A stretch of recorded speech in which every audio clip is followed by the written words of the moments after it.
Hey, everybody out there in podcast land. This is Severen Henderson again for another episode of Department 3C Presents a podcast. Today, I have a guest who is into chaplaincy, and that's what we're going to talk about: faith, religion, how to deal with different issues in your first responder career. I have Dan Persinger sings. Yep. Persinger? Persinger, yep. Okay.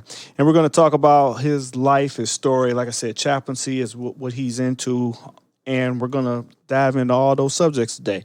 So, without any further ado, Dan, can you introduce yourself? Yeah, thanks for having me today, Sev. Dan Persinger, born and raised in Rockford, Illinois, and been in the fire service probably about 10 plus years now, doing different things, doing ride-alongs through Boy Scouts, and then doing ride-alongs through Rockford Fire Department and the Chicago Fire Department. Okay. So let's talk about how you got involved with fire department stuff in the first place. What was your driving force to kind of get going with the fire department? Yeah, my driving force was watching the TV show Emergency, the 70s show from Emergency, and just seeing the fire trucks. Like, that is what I want to do. That's what I want to do for my career. Now, you're a pretty young guy. How did you see that show, Emergency? Beautiful thing called reruns. Yeah, I think it comes on like UTV now. I still see it every now and then. So, yeah. And they had like the pack they called out, had to call people on the phone or call the hospital to get the orders for everything. Biophones and everything. I even got these beautiful things on DVD. Oh my goodness. So yeah, you really into it. Yeah. Nothing wrong with that. That's what's up. No. So like I said, you started off, you saw Emergency, you said, hey, I want to do that. I want to go in that direction. Mm-hmm. And let's talk about what kept going. Well, you know what? Before I get there, the reason we have you on, because A, the chaplaincy, but B, you had medical condition in your life that happened and kind of prevented you from going all the way in with the fire department. So we don't want to skip over that or brush over that. We're going to talk about that and get into that as well. Yeah. But so tell me what happened leading up. Like, you were an explorer and things like that. What issues came with that? So it was mainly the walking issues. So, as other people would say, I kind of walked like a deer or Bambi. So that's actually one of my nicknames in the fire service is Bambi. Bambi, okay. Yeah. So it was they were making a joke out of it, and then I was diagnosed with muscular dystrophy, and then I told them I was diagnosed, so it kind of put in the guilt trip a little bit. Did they feel bad about it after? Oh yeah. And this story is still great, and it's funny that Drew Helzer and I, we get a good kick out of it every time. Okay. So it went from Bambi to now it's something else. Yeah. Okay. So you got diagnosed with muscular dystrophy. When did that happen? Yeah, I was diagnosed July 5th of 2012, so going into my senior year of high school. Okay, so you were getting ready to be a senior, just starting off, kind of knew what you wanted to do, and then, bam, here this comes. Yeah. So leading up to that, just kind of backtrack just a little bit. So always had the walking issue, just something different was going on with me, just a little different, but then we finally figured out that it was muscular dystrophy. That was the weird thing about me. Okay. Now, you said something different. Can you explain that to me a little better? Yeah. So like an average person walking, their normal walking. Mine was just a little bit different. Always had a little bounce to myself. Okay. Always walked on my toes. Okay. All right. I see what you're saying. Mm-hmm. And so it hit you then. When you were in high school, like, what else were you doing? Were you like participating in any sports, any activities? Like, how big of a blow was that for you to just all of a sudden say, hey, yeah, you got muscular dystrophy? Mm-hmm. So the fact that they said I had muscular dystrophy and that the doctors said I can't be a firefighter is like, oh, geez, thanks for telling me something that I didn't want to hear that. Mm-hmm. Nobody ever wants to hear a diagnosis, Right. So in high school, middle school and high school, I was involved in sports, extracurricular. I played in the marching band. I was a competitive swimmer, which I loved doing that. That was fun for me to do. And it was good therapeutic also. Right. Now, I know before we were talking about you in the water, you said you was like in there like a fish. I was asking for some tips and tricks. Yep. And you like, I'll smoke you in the water. I'll smoke you in the water. You'll be eating my bubbles. Have you ever just thought about the word bubble? That's a fun word to say. Just say bubble. Bubble. Yeah, it's bubble. And we're in the right place to say it. We can say it into these microphones. So you had those issues. You were doing extracurriculars, and then it just kind of hit you. How did you deal with that? Other than just, oh man, this is a bummer. How did you feel?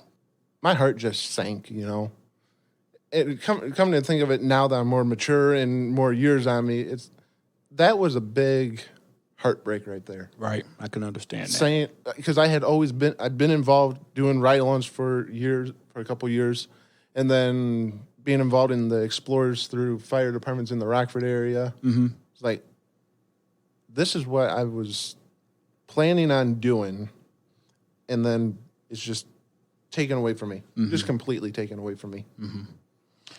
So it just, like I said, just worse than just a down. I'm not trying to put you back in a down spot, but It seems so much like you're able to talk about it and discuss it now, and like you don't have any problems or any issues. How did you get to that point where it's just so natural? Like you were saying, people was making jokes and now the jokes are funny. How did you get there? Yeah. So the biggest thing is when it comes to any type of medical condition, and I've learned this through doing my chaplaincy work that we've talked about before, and it's the word forgiveness. Okay. Forgiving the disease. Okay.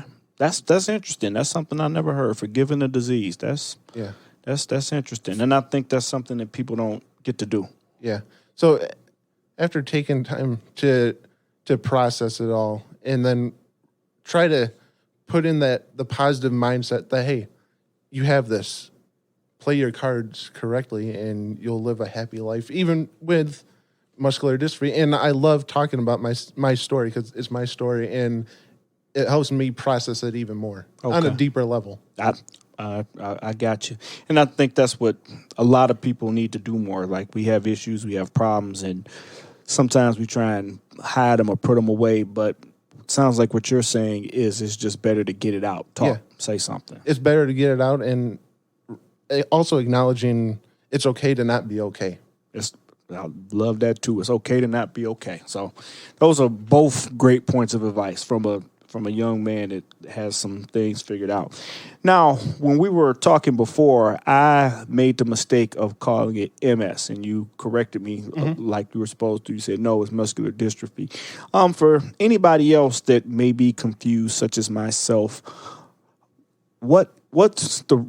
explain to us what muscular dystrophy is and what's the difference between it and other diseases, or not other issues. I might be even calling it the wrong thing. So give me the whole education and the listeners as well so that we can be up to par. Yeah, absolutely. So muscular dystrophy is a neurological disease that attacks the muscles in your body. So there's over 40 different types, and within those types, there's multiple subtypes. So with me, I've been put into the limb-girdle muscular dystrophy. Okay. So basically, from my hips down is where my weakness is from, and for other people, it affects other parts of the body: upper, lower, mid-body, the facial area. Mm-hmm. So there's multiple ways or forms of muscular dystrophy. I just happen to get from the hips down. Okay. And kind of like how I kind of explained it to you, corrected you on the MS and MD, just for other people to realize is that MS and MD, they're two separate diseases. MD is muscular dystrophy, so that's the muscles. And muscular sclerosis, MS, that is more the nervous system. Okay. All right, so people can look at that a little more. Like I said, that was my mistake. Thank you for educating us on that. Yeah. Appreciate that. As far as the diagnosis, did you have any family history or anybody else along the line have muscular dystrophy? No, nothing in my family. Nothing in your family, so it just kind of came out of anywhere. Or nowhere. Yeah, it came out of nowhere. I'm the odd duck of the family. And I'm proud to acknowledge that I'm the odd duck. Okay, I'm with that. And you said your dad, your mom, you got a brother too, right? Yeah. Okay. And so nobody else, no aunts, no uncles, anything like that? Mm-mm. Okay, well, cool. Let's talk about the fact that your ride time and how you were riding in the Explorers program. And you started off in Rockford, right? Yeah. So give me a breakdown of how that went. So how I actually kind of got into that was thanks to my swim coach, Deb Carlson, and one of her family members was part of the Rockford Fire Department, and she knew that I wanted to do firefighting as a career. So she helped get a connection through the fire department. They got me set up to ride, and then jump forward a few years. So that was going into my freshman year of high school. So just the weekend before, actually, of going into my freshman year of high school, I was able to do a ride-along. And did I ever tell you my first call? No, let's hear it. It was a fire. Your first call was a fire? Yeah. Okay. Although it was just more what Chicago says, like a pot of meat. But, okay. But hey, it was still a fire. They still had a little bit of smoke, so I was like, all right, it's a fire. Yeah, you can count that. I'm with that. Fire, smoke, yeah. Yeah. So we were on scene and then we left. But so jump forward a few years later, I was doing my Eagle Scout project, and my Eagle Scout project was a memorial honoring firefighters, and they let me ride along it afterwards, and I never expected for them just to say, hey, you helped out a lot. You can ride whenever you want to. Okay, yeah, that's awesome. So it was kind of cool. Never expected that to come out of that situation. Yeah, firefighters were pretty cool sometimes. Yeah, sometimes. Then other times, ooh. It's something else. Yeah. It's something else. Well, that's awesome. So your journey was from Rockford, County in the Explorers program. And for anybody, I mean, this is a first responder show, and most people know what the Explorers program is. But for those that don't, could you explain what an Explorer program is? Yeah. So Explorer program, it's actually through the Boy Scouts of America. And there's multiple different forms of explorers out there. There's sea explorers, there's mechanic explorers, and you pick a kind of a career and you just explore that career. So for a fire, you explore the fire service. You get to get turnout gear, put the packs on, jump on the trucks, and train with the guys. What ages does this start at? I believe 14 or 15. 14 or 15, okay. That sounds awesome. I'm sure we had an Explorers program, but I just kind of started hanging out at the firehouse. That's just what I did. Yeah. And the guy who actually hired me, that's what he did from when he was a little kid. Like the whole neighborhood knew him for just going and hanging out at the firehouse. So. And those stories are awesome too. Yeah. They're really cool.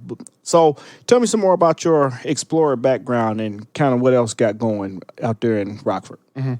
So doing the programs, I truly embraced it. As any job, you should be able to embrace it. The fire service, I took hold of that and I just ran with it. I love it. To me, it is the best damn job in the world. Okay, I'm with that. Hey, that's what we say all the time, too. It's the best job in the world. Yeah. And then on top of that, we had one of my instructors, when I was in the academy, he would say, the best job in the world to me. He said, because to me it is, but to you it might not be. Yeah. Because some of the people, they just, wasn't picking up on things. But said, to me, you can go do whatever else you want to do. So you're right. You're absolutely right. Yeah, to me, it's the best job in the world. Okay. So tell me, obviously you got to the point where walking became difficult. You couldn't be a firefighter, and you moved into the chaplaincy. How did that come about? Yeah. So beautiful thing called the internet. Just kind of cruising around there and came across the Illinois Corps of Fire Chaplains. Okay. And that's how I saw them and called them up, and the person explained it. This group no longer exists anymore, but they had like an internship. So finding a chaplain in my area to mentor or for me to shadow and everything. Okay. So found a chaplain in the Rockford area for North Park Fire Protection District, and I was actually an explorer for them. First off, in late middle school, early high school is when I went to North Park, and then got on or shadowed the chaplain there, and then I got on the fire department there as one of their assistant chaplains. Okay, that's cool. So I'm from out of state, and I say that all the time, but for being in the Illinois area, and Chicago's the biggest city in Illinois, how far, and give me a little bit of explanation of where Rockford is, the North Park, just the different areas you're talking about. Yeah. So Rockford is a hour and a half northwest of Chicago. Okay. So it's the second, well, not the second largest. It's probably now the fourth or fifth largest city in the state. Okay. But it's the second. The city of Rockford is the second largest and busiest fire department in the state. Okay. Cool. Yeah. So then North Park, it's one of the county fire departments, I guess you could say. Got it. Yeah. So it's just a few miles north of Rockford. Okay. That sounds awesome. Sounds great out there. I like exploring and seeing different places and just seeing how people work and do things differently. So oh yeah, that's the beautiful thing about the fire service is each department has their own way of doing things. Absolutely. It's the Chicago way, it's the Rockford way, it's the North Park way, it's the Blackhawk New Milford way. Yeah. And we go and we can have conversations with each other about everything. And we can find that relationship right there. Right. We can always find something to talk about. The thing that's cool to me, like fire-wise, you talk to somebody from Chicago or you talk to somebody from Detroit, and they might have a different word for the same thing. Yeah. But you know what they're talking about at the same time. So that's always awesome to me. Oh yeah, absolutely. Now, with your chaplaincy, you didn't just stop at fire. You do police also. Can you talk to me about that a little? Yeah. So I do police chaplaincy. So it's kind of a different ball game a little bit, but similar in nature. How so? Police officers that you really got to gain their trust because they're not going to open up to you. Yeah. Yeah. Unlike firemen, we might open up a little bit quicker, but the police, you really got to dig into them and build that relationship. They're very like kind of closed off, non-trusting. Yeah. Well, that comes with the job. Comes with the absolutely. Territory. I totally understand that, and it's like everyone's a suspect. Yeah, exactly. And they need a chaplain with them in the cars when we're able to ride. Yeah, that's one thing I actually kind of enjoy doing is riding with the police. You see a different part of life.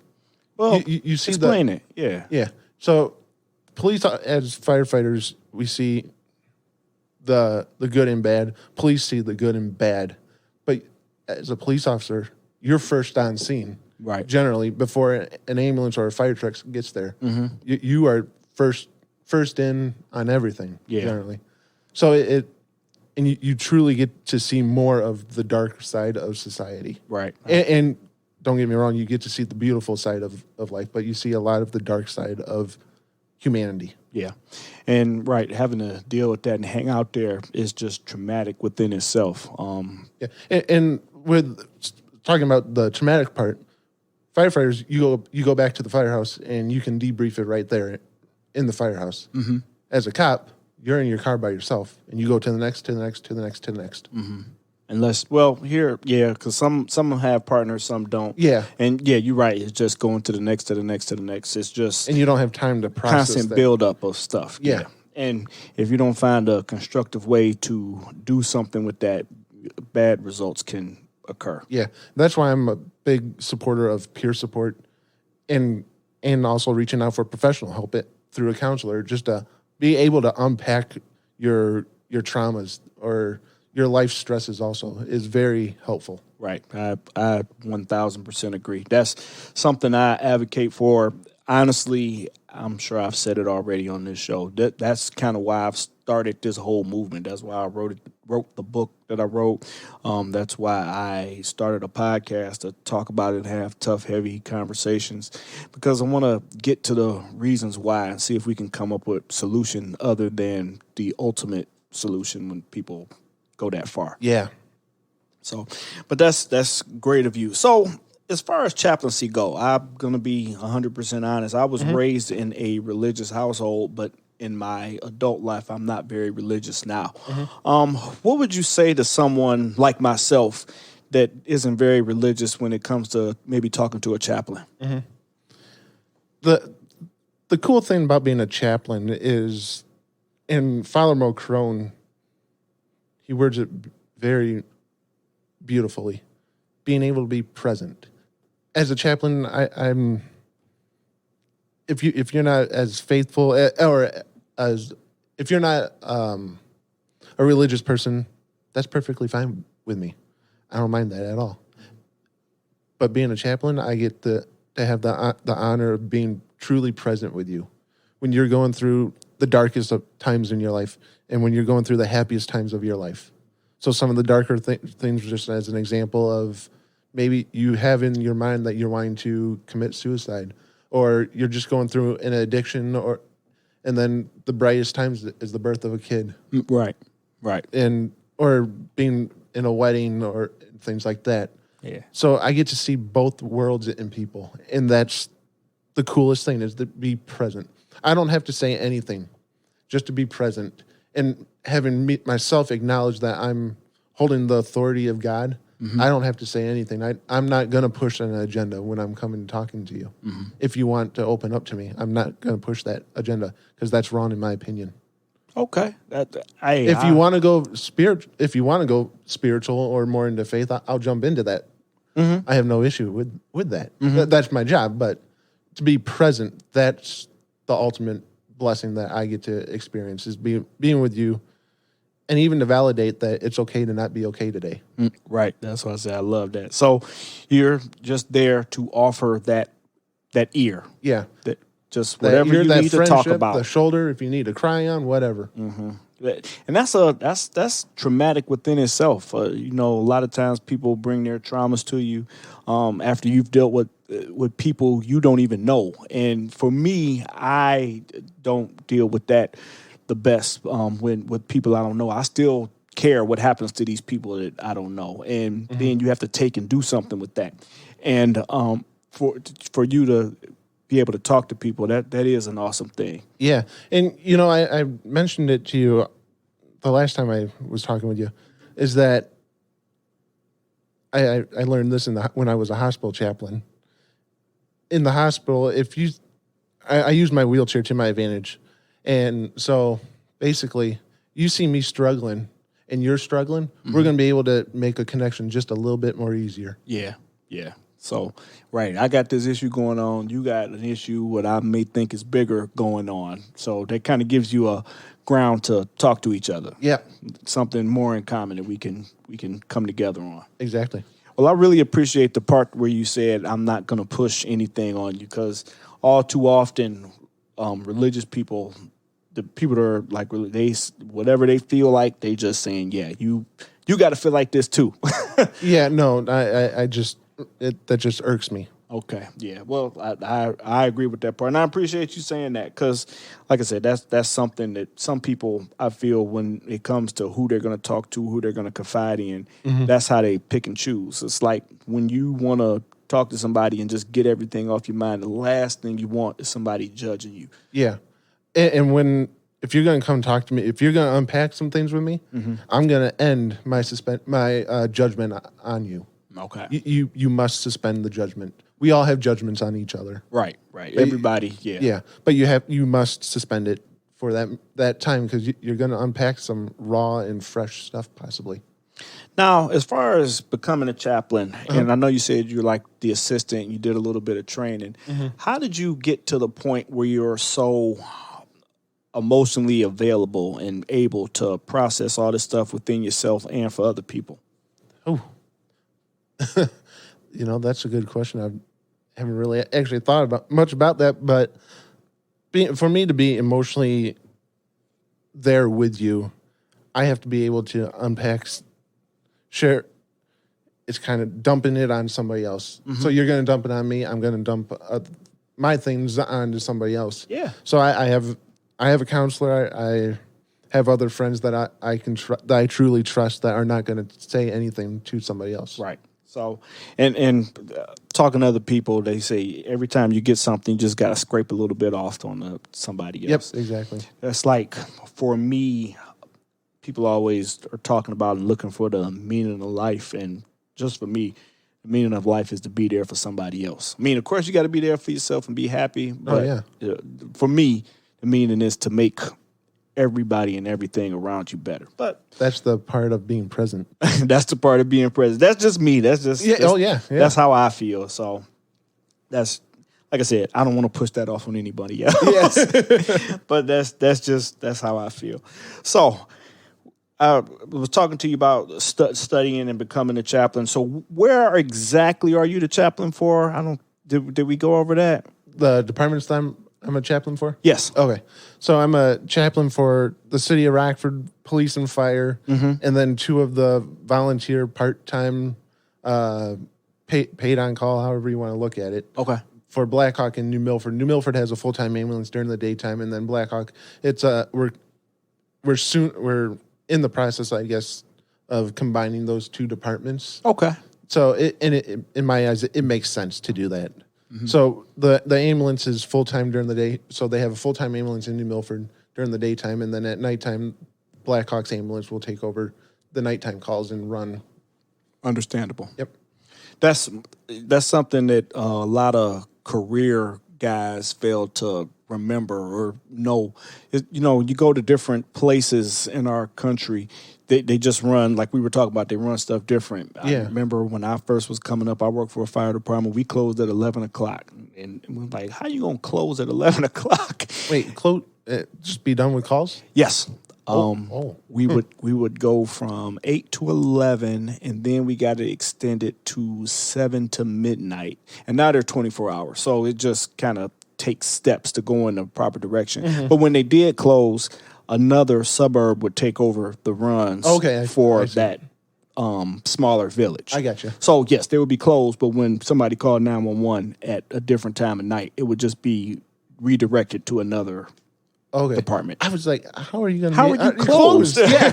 But that's what I'm saying. I thought the fire service was 24/7, 7 days a week, 365 days a year. It is, and it's led by career and volunteer people all over this country, and they get it done. Yep. And that all goes with training. It speaks to training. And you just have to be there and be present for it, so you can know what to do in situations. It's the not high risk reward, but low frequency, high frequency, high call, low call, stuff like that.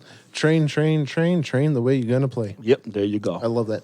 So you were talking about being a chaplain, a fire and police chaplain for out there in the different areas.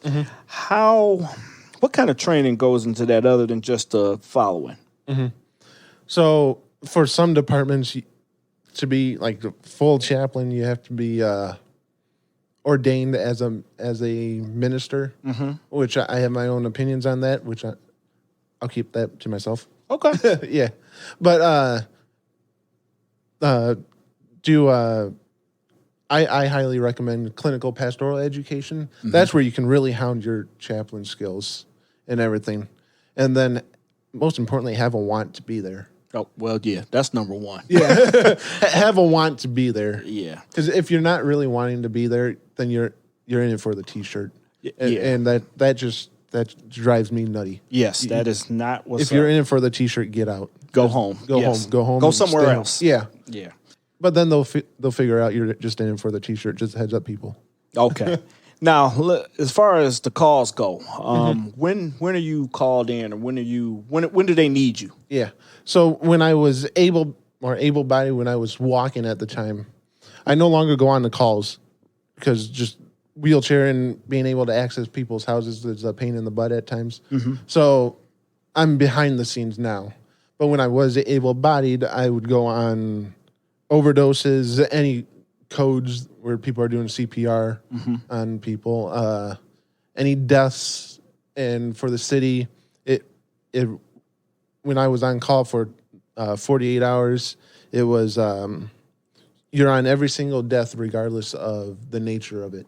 Okay, and to be present with the family, the first responders that are there, and occasionally some of those calls ended up going into a death notification, having to notify a family of that their loved one is not coming home. Okay. How did you ever have to deal with that? One too many. I tell people I got pretty good at doing those, and it's scary that I say that. I got pretty good at doing them. Yeah, I was going to say that is kind of scary that you say you got good at doing something that people dread. I It's terrible having to tell somebody that their loved one is passed. That's the hardest thing in the world. I tell people that I've done the hardest thing in the world is to tell somebody that their loved one is dead. Yeah, I've had to do that multiple times as well, more than I would like to count. And I didn't have chaplaincy training. Yeah.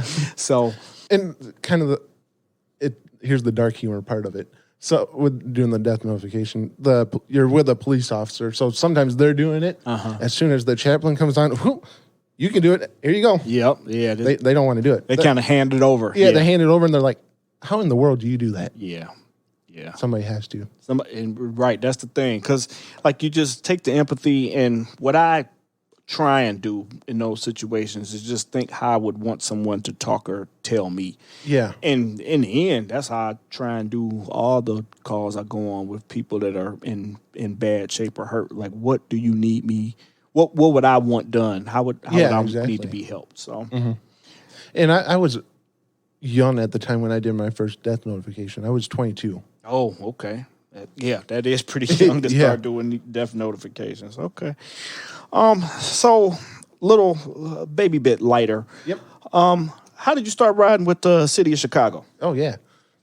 So here's the fun stuff. So I got one of my friends on the job. He's Justin Crimes.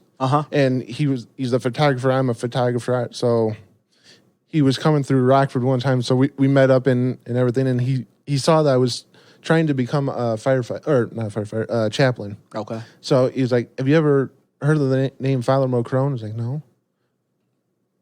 I'm going to get you hooked up with him. Okay. So he gave me his contact. I ended up reaching out to Father Mocrone and asked him, hey, can I come shadow you for a day? He's like, absolutely. Okay, that's awesome. Yeah, so he took me to 95, engine 95 on the west side. Yep.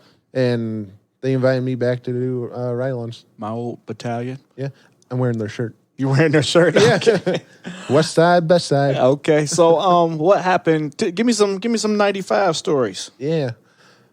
So it was probably I'm a white cloud, so of course they loved having me around because it was just nice and quiet and everything. Yeah, that's usually how it goes. When certain people come around, it's either all or nothing, and we prefer the nothing. Yeah, which I don't mind doing the nothing also, but it's right. Like the history of the West Side, seeing the fires and everything. It's like, all right, how did I miss that? Yeah, how did I miss that? Right. So it was when the fires was my first fire was probably like a year later. Okay. So I went a whole year off and on hanging out and not catching a doggone thing. Not doing it, not getting anything. Yeah. Yeah, they loved you. Oh yeah, they love Come me. back more. Yeah. So I'll tell about this fire and then I got to put this one out there. So okay. the first fire was 312 North Central. Oh yeah. Yeah, that fire, and that was I don't think we had any calls during the day, maybe a few here and there. Mm-hmm. And I just sit down in the recliner and the clucker goes off. Mm-hmm. And out the door the chief and I go. Okay. And he's like, April Fools, because it was like March 30th, I think. I think there's 30 days in March, I think. January, February, March, April. Hold on, I already skipped it. Well, it was either 30th or 31st. No, it's 31 in March. 31, okay, yeah. So we get going, and engine 96 gets on scene. 96, give me a box, and Timothy and I we're hauling even more. He's like, April Fools, there we go. Yeah. Yeah. I wasn't at that fire, but I remember because it was on the second shift, and I remember when we came back and we did the walkthrough and saw everything that happened in 312 North Central. That's a big building. That's a nice size apartment building. Mm-hmm. Used to go there multiple times a day. Not just for fires, a lot of EMS runs in that building as well. Mm-hmm. So keep telling us, keep telling us more about that. Yeah. So we had that fire. That was my first, I think, extra alarm because he went to a box right away, which that's, in my opinion, that's, you got to know your stills. You got to know your city. Like, yep. You got to upgrade as soon as you can. Yep. And here in Chicago, those apartments are closer, buildings are closer to each other. So you got to exposures and everything else. Yep, you got to keep a lot more to worry about. Yep, exactly. Yeah. So now let's backtrack to the first time I rode. Okay. So walk in the morning and Chief's like, whatever you do, don't let me beat you to the buggy. Okay. I was like, all right, challenge accepted. Okay. So Timothy told me that, challenge accepted. So now we get a call during the middle of the night. It's Cold Box, I think it was. And who beats him to the buggy? You, this guy. This guy. That guy. Yeah. And that was the laughing stock of the whole shift. Were you walking in? Or I was walking in. Okay.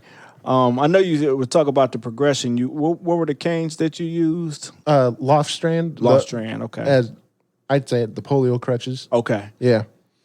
So I wasn't there. I was actually using a hiking pole. Okay. Yeah, so hiking pole and then the loft strand. But you still beat him. I still beat him. That's what's up. He says the AC was up and he didn't hear the tone go off or anything. Excuses. I know.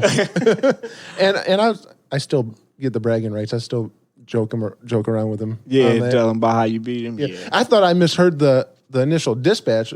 So I'm sitting in the buggy waiting for him to come out. So the guys on watch had to go wake him up. Oh yeah. So you really beat him then. Yeah. Okay, that's what's up. That's cool. Yeah. Yeah. He was like I said, he was on a different shift, but he was there for as long as I was there, and he was a great chief the times I worked on that shift or on trade or anything. Yeah. I got another fire story from him. I'm with it.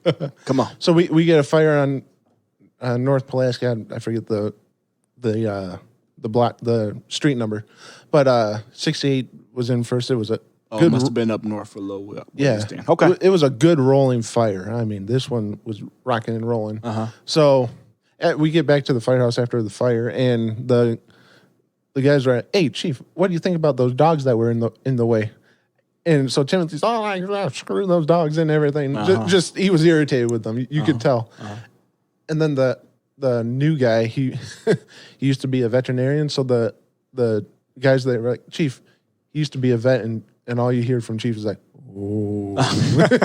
Just because he was talking bad about the dogs. Yeah, exactly. Yeah. Guilt trip. Yeah.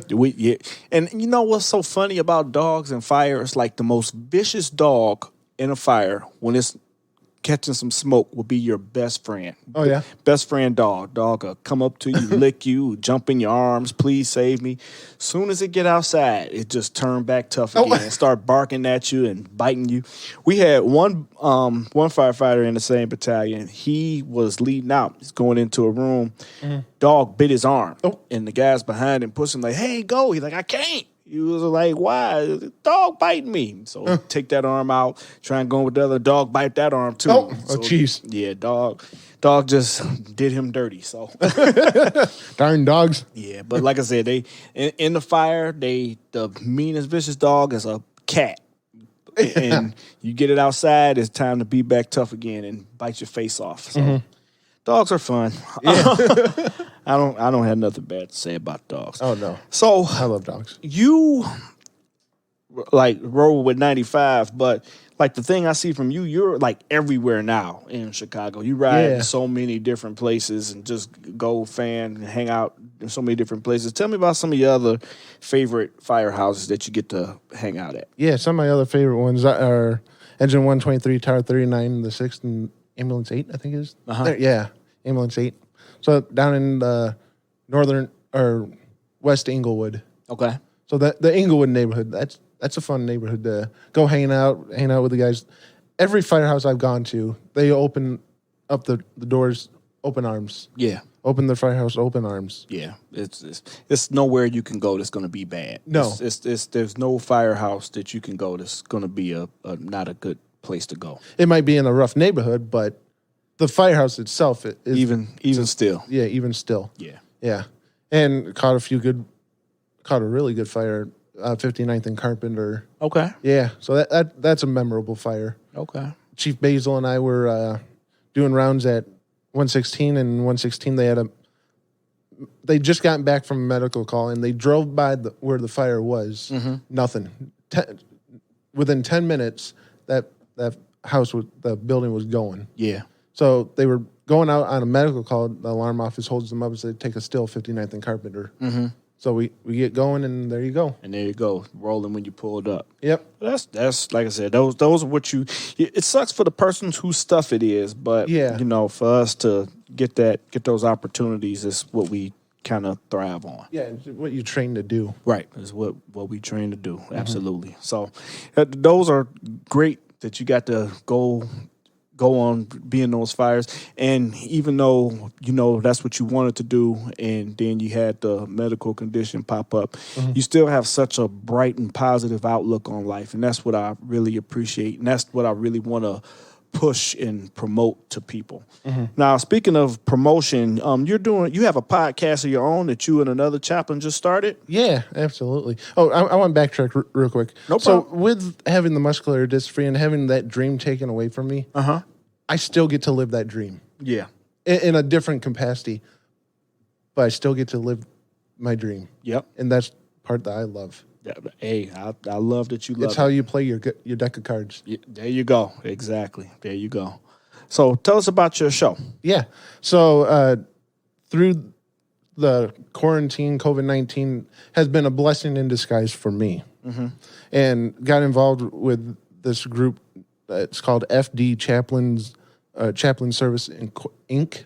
Okay. Yeah. FD Chaplain Services Inc. And every Thursday night, we have a National Fire Department Chaplain Zoom meeting at 6 o'clock Central Time. And chaplains from all over the country, it's just a big support group. So it's peer support for chaplains. So that's basically. like one of those times where you can scrape a little bit of the stuff off. Yep. You can do that. We learn from each other, support each other. So that, and then we've had different guests. We had Father Mocrone Okay. on the call. Then we had Leah Schwininsky. She was a medic on the south side. Okay. We had her on there. And a few other people. Jeff Dill from Firefighter Health Alliance. Okay. And Tom Howard from the Illinois Firefighter Peer Support. Okay. So those are all great, outstanding people to have and great people to talk to. Yeah. Any words of advice they gave you that you can share with us? The one from Mocrone is that be present. Be present. Embrace that. And one from Jeff Dill, going back to another darker topic again with the suicides. This is my biggest push. Yeah. Is the peer support, the reaching out for help, acknowledging that we need help. Right. And that it's okay to not be okay. It's okay to reach out because you're human. You're humans doing a very superhuman job. Right. Right. And we are susceptible to our emotions. And I'm writing about this in school and on first responder suicide. It's a very real thing. And these numbers, they are large, they are scary, and they need to be exposed. I agree 100,000 infinity%. That's not even a thing, but yes, it is now. and that's like I said, that's why I started this. So let me ask you a question, kind of a personalist question. When someone finally gets the courage to say something to someone and say, "Hey, I'm feeling bad, I'm feeling messed up, help me out," what's the best advice you can give for the person that's getting the news? Not the person talking, but the person who's getting the information. Suspend the judgment that you have on them. Okay. You must suspend it because this person's going to unpack some raw and fresh stuff, and you need to be present and take time to listen. Be present and listen. You don't even have to say a thing. Just listen. Give them your undivided attention because they're going to unpack some raw things because that's them dealing with their deepest times right now. So listening is the biggest key in being present. That's great advice. Just listen. I think too often people try to come up with a solution for someone else's issue. Listen and realize you can't fix them. Right. Just listen. That will do millions for that person. Right. So just chill out. Don't say nothing. Just kind of... Maybe toss in a few wise advice here and there, possibly. It depends on the situation, like everything, but mainly listen. Because, like, to me, like I said, that's the biggest issue.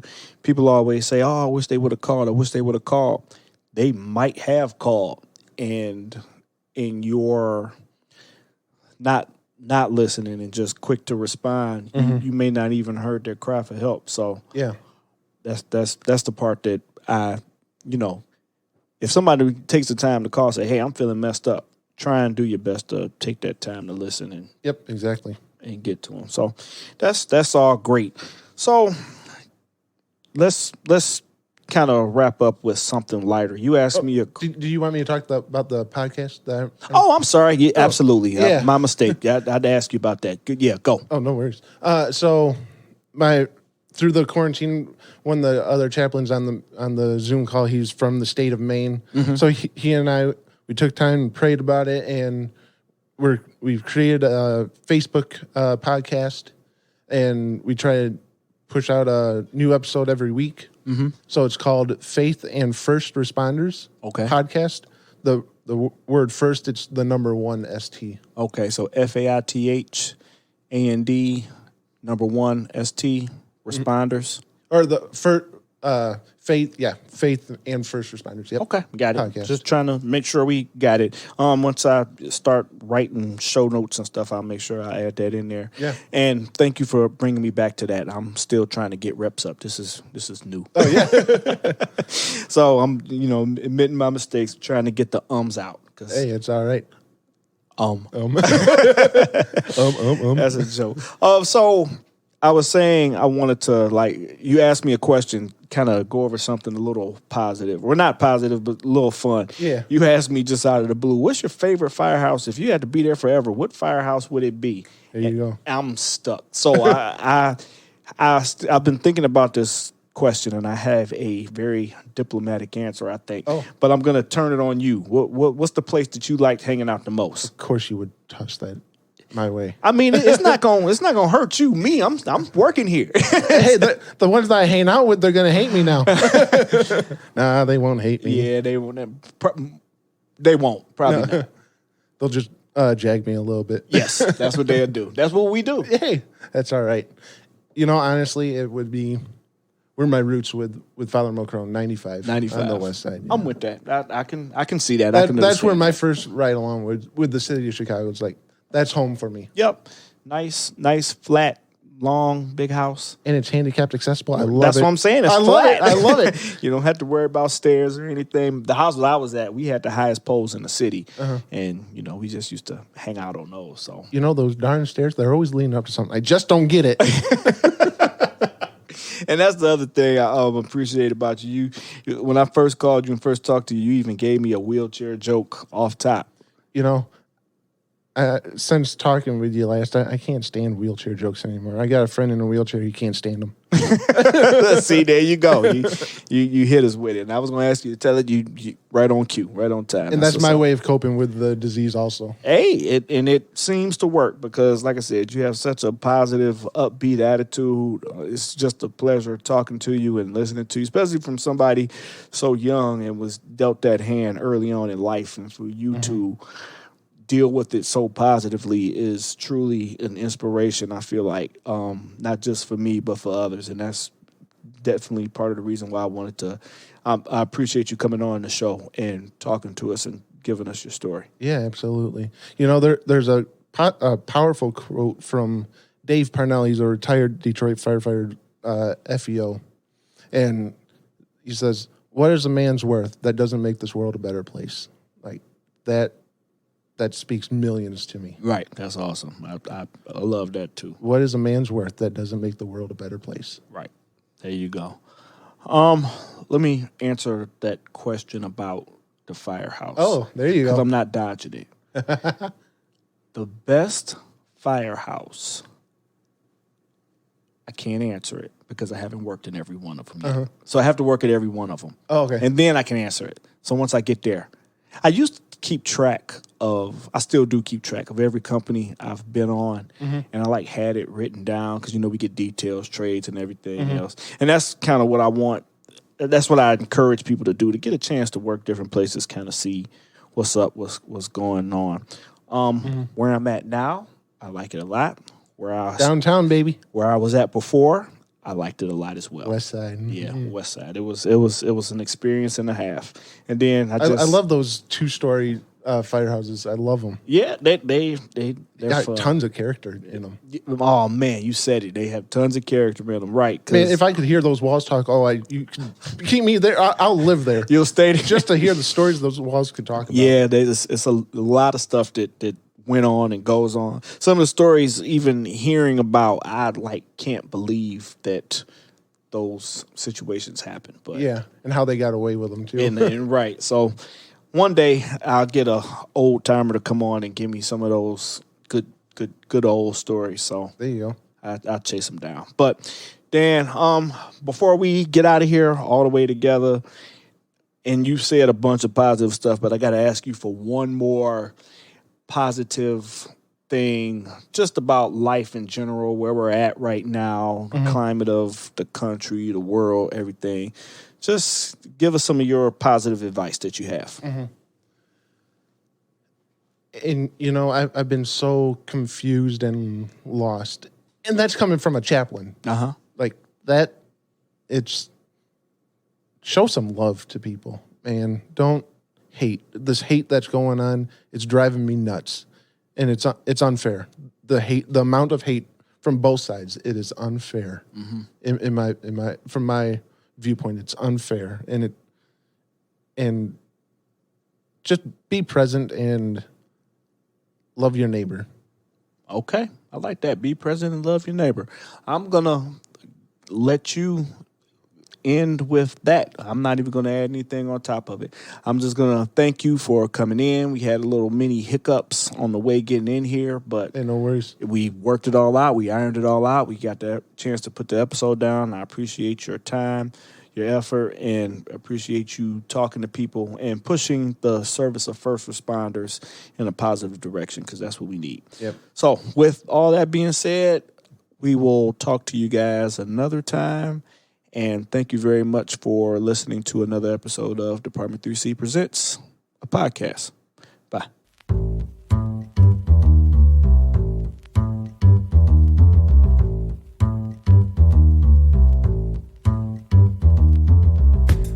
This has been a Fire and Iron Media production. You have something to say, people want to listen. How's that, Daddy?